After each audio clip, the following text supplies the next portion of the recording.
Time really does fly when you're having fun.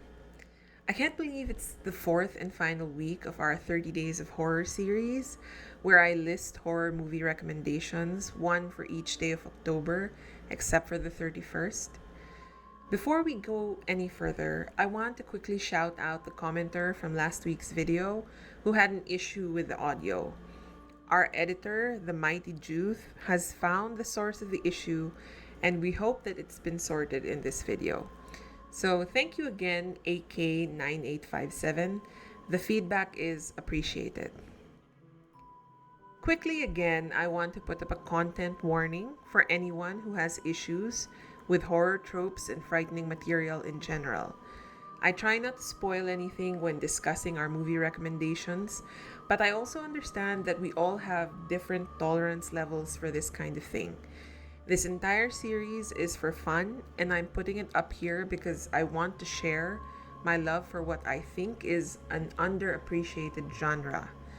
If you want to hear information showing why horror movies are generally good for you, I suggest you head back to week 1. Otherwise, stay with me as we go into the last string of movies on our list.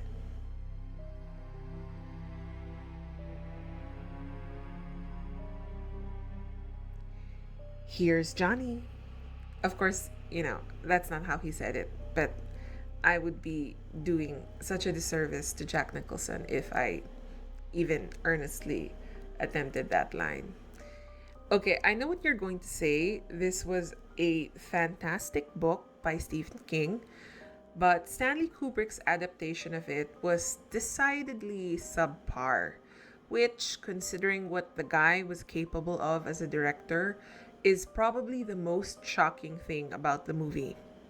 Stanley Kubrick is the guy who gave us Spartacus, Doctor Strangelove, 2001: A Space Odyssey, and A Clockwork Orange. What the hell was he smoking when he made this in 1980? Even Stephen King reportedly hated it, which is probably the biggest indictment of the film I can think of. We should also consider how this film was made.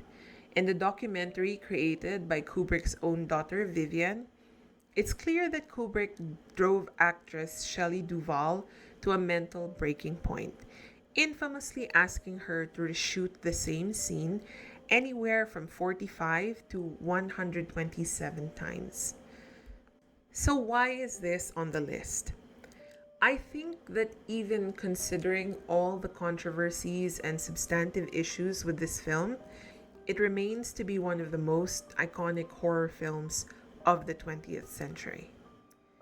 You'll see its influence everywhere, in out-and-out parodies, in song, in the work of contemporary movie directors like Tim Burton and Steven Spielberg, video games, television shows, hell, even Finding Nemo references the Here's Johnny scene.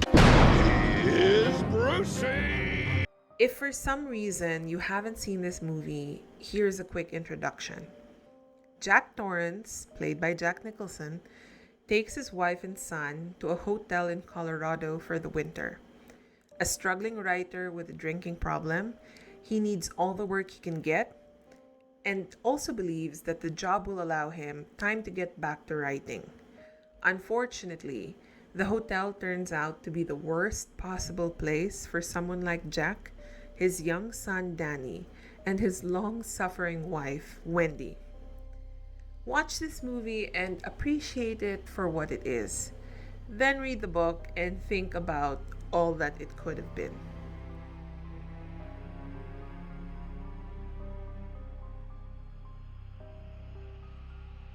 See what 39 years can do. Now, this is a film worth watching on its merits, not just its cultural impact, which remains to be seen at this point.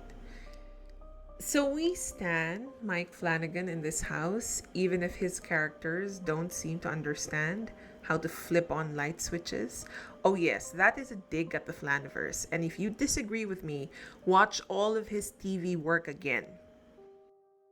When I heard he was going to be directing the adaptation of the 2013 book by Stephen King, I was beyond excited. And despite the box office turnout of this film, which was not bad, but definitely wasn't up to the performance of It Chapter 2 and Pet Cemetery, this is a good movie and a great way to catch up with the characters of the film and see what 39 years can do to improve on a storyline. Though it must be said, the book is still better. Sorry, Mike, I adore you, but the book is better.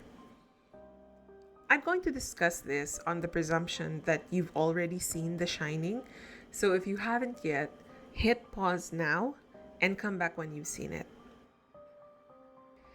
After the events at the Overlook Hotel, Dan Torrance is understandably fucked up. Like his father, he has developed a drinking problem and he still doesn't know how to cope with his powers. After hitting rock bottom, he finds his way to a sleepy little New Hampshire town and manages to put his life back together. As a hospital orderly, he learns to use his powers to bring peace to dying patients, conveniently picked out by Azzy the cat, who only hangs out with the dying, and Dan. Unfortunately for Dan, his peaceful life is shattered when he encounters a child with her own gifts and realizes that they are both in grave danger. It's hard for me to pick out my favorite thing about this movie. I guess typical for a Mike Flanagan piece is that he really knows how to bring out the best in his actors, so that even with a fast-paced plot, you don't lose sight of character arcs and developments. Then there's the effects, which are fantastic and judiciously used. I would praise the story, but much is owed to Stephen King, and the parts that they changed for the film are actually the parts that I did not enjoy. Sort of a spoiler, the film doesn't follow how the book ends.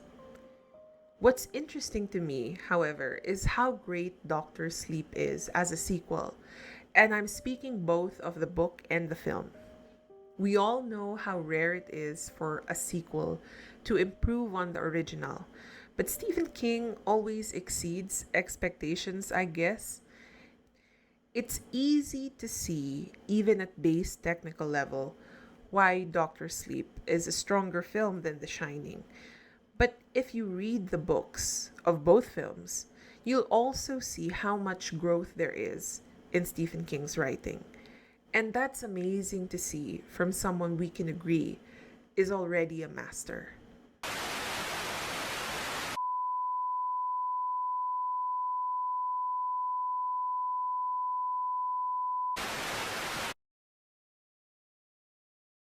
Of all the vampires I've encountered in fiction, literature, film, television, and games, these are the ones I think about as making the most sense.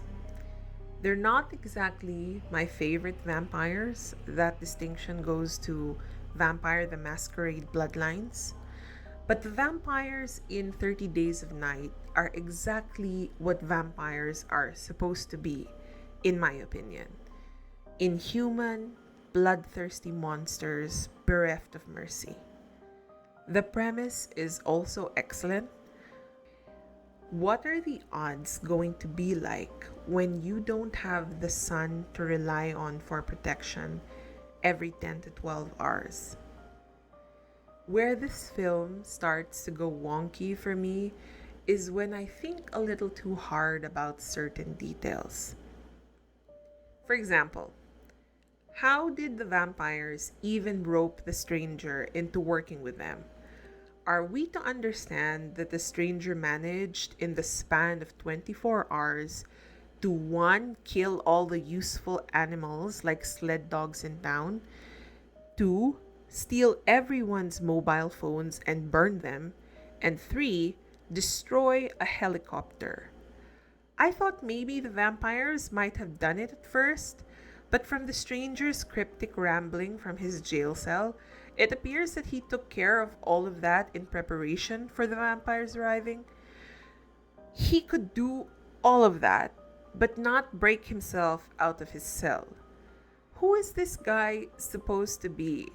If he could do all that, fuck, he doesn't need the vampires.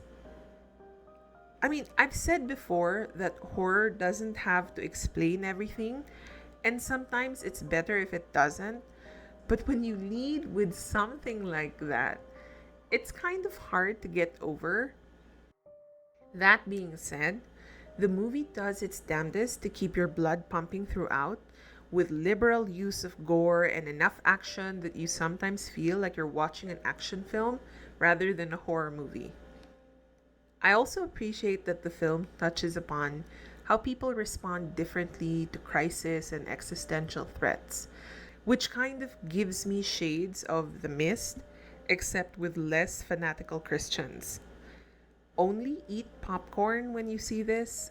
With the amount of gore in it, it might, make you queasy.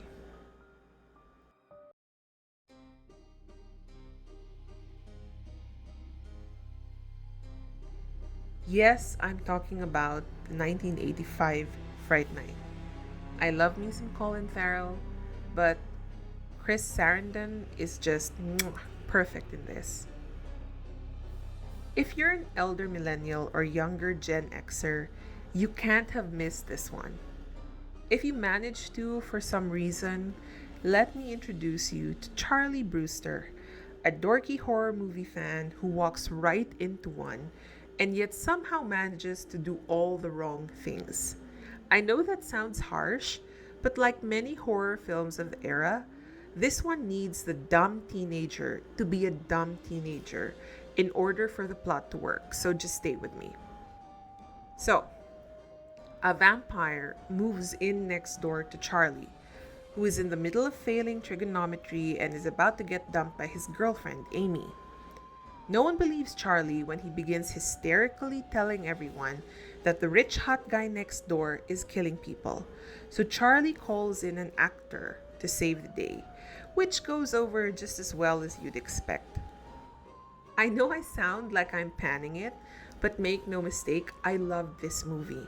I even saw it again as a grown up, and yes, it holds up. Even with the zany, nonsensical effects and the over the top acting, this is a glowing example of the purest horror movie camp. It has enough bite to genuinely make you wince and feel the occasional tingle down your spine, but mostly it's an exercise in nostalgia. They don't make them like this anymore. I don't know if that's a good thing or a bad thing, but it is what it is.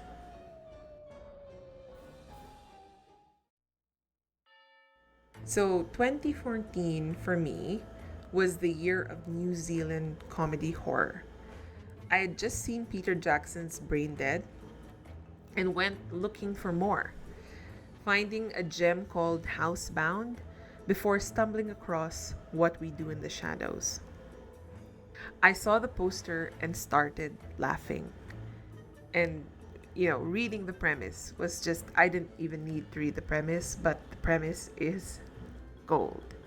So, a documentary crew decides to film a bunch of vampire roommates living in Wellington. Sure, why not? It's really difficult to explain how great this film is.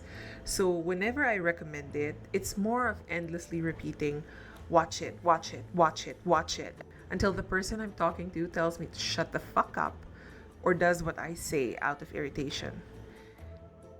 Thankfully, across the board, and I've been standing and pushing this film onto unsuspecting friends, family, and colleagues for 9 years now, everyone who's heeded my advice has thoroughly enjoyed this film, so I make no apologies. It's so good that it's become the root of a whole franchise. A bunch of short films, and let's include here the 2005 basis of the movie, though that only became readily accessible after the release of the 2014 movie, and two separate television shows. And yes, you absolutely do need to see Wellington Paranormal and the What We Do in the Shadows series. So enough talking. Watch the thing and get back to me.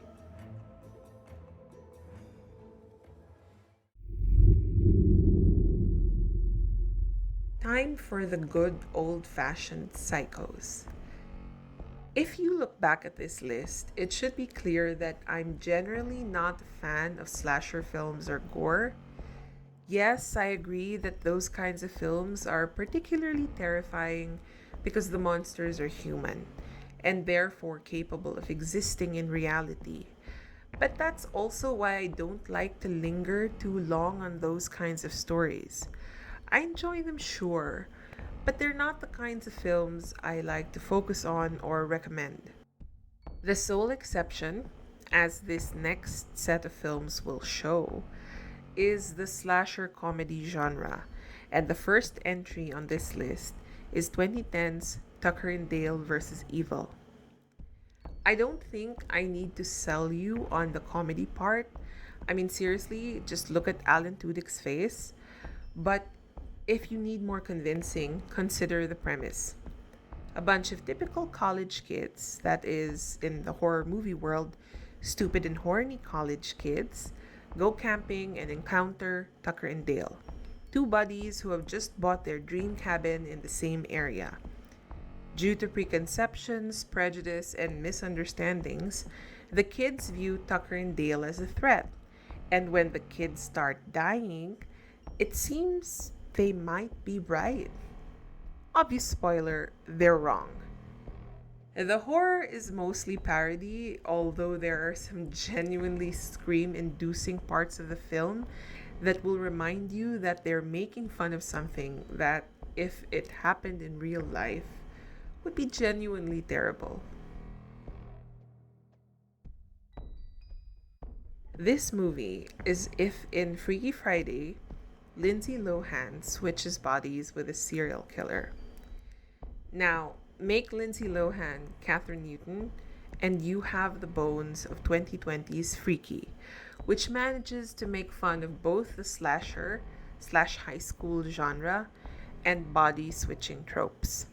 Bonus, Vince Vaughn is really pretty funny in this, and it's been a while since I've been able to say that, so yay! Considering this film comes from the same guy who brought us Happy Death Day, i.e., Groundhog Day meets Scream, it's safe to say that Christopher Langdon knows how to do crossovers. There are some really graphic and violent scenes in this, so maybe don't have something meaty or blood-like nearby if you don't have the stomach for that kind of thing. Just a suggestion.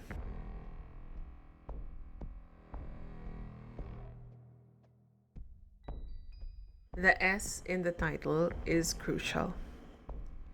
I love me some Abigail Breslin, but Final Girl, released in 2015 along with The Final Girls, should not have been made, and the exclamation point at the end of that thought is number 29 on our 30 Days of Horror list.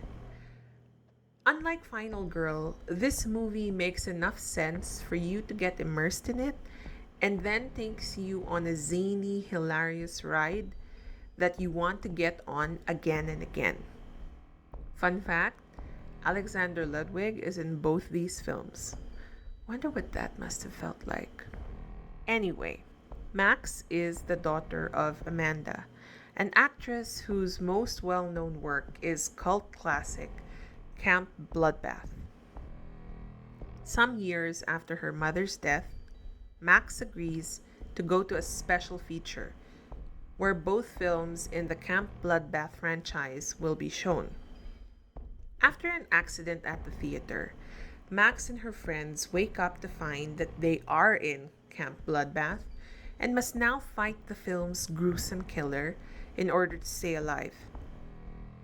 This film has the added distinction of featuring the best use of Kim Carnes' Betty Davis eyes outside of a Yanis Marshall routine, so that alone makes it worth a watch.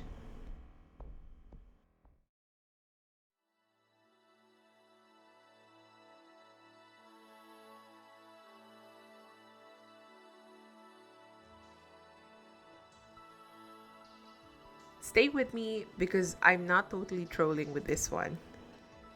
Maybe I should have titled this 30 Days of Things to Do with the Supernatural, Because, of course, you're right, 2017's Coco is technically not a horror film. What it is a film about honoring and loving family, both in this world and the next. As we head into Halloween, All Saints' Day, and All Souls' Day after, it seemed like a fitting conclusion to 30 days of celebrating scares. I think that sometimes in our search for thrills, we forget what days like Halloween are about. And Coco is a wonderful way of reminding ourselves so that we don't lose sight of it. So, what's Coco about? Miguel is an aspiring musician who finds himself unwittingly transported to the land of the dead. While he's there, he takes a chance to try and find his great-great-grandfather, who abandoned the family in order to pursue his musical ambitions. As a result of his actions, Miguel's family treats music as verboten.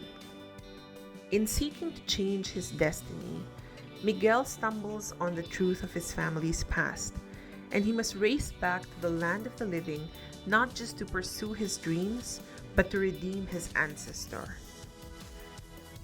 While Coco is particular to the Mexican tradition of Dia de los Muertos, or the Day of the Dead, even a cursory review of cultures around the world will show many traditions have a day or period when the dead are to be respected, honored, and most especially by their loved ones, remembered.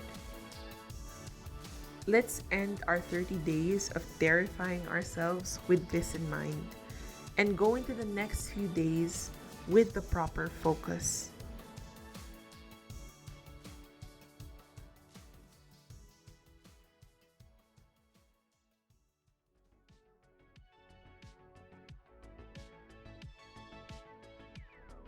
Now that we've finished our list, how are you doing? For my part, I'm quite amused by the fact that it feels like a lot, and yet this list doesn't even scratch the surface of all the great horror movies out there. For example, I left out a number of Asian horror classics like The Ring and The Grudge, as well as some more contemporary films like this year's It Lives Inside, Indonesian gore like Queen of Black Magic, or the Indian horror anthology Ghost Stories, which really messed me up. Initially, I left them out because I planned to tackle Asian horror as its own thing during Ghost Month, but then I reckon I'd be too freaked out to do it during Ghost Month. Also, having done this list in video format, I have had pause to consider that simply running down film recommendations isn't as fun or entertaining as I thought it might be for viewers. Maybe I can just put up a community post next year with a list of film recommendations, and for video, I can just tell you some scary stories. I have quite a few from personal experience that have gotten even my most skeptical friends sleeping with their lights on, as well as some secondhand accounts from smart, reasonable people that have gotten me spooked. So, in hindsight, maybe that would have been more fun. But anyway, here we are. I hope you guys had some fun going over this list with me. And if you did, please like, comment, and subscribe. As a horror genre fan, I'm also always on the lookout for new films, TV shows, and books. So if you've got any recommendations, I'd love to hear them. Until next time, kids, take care and happy Halloween.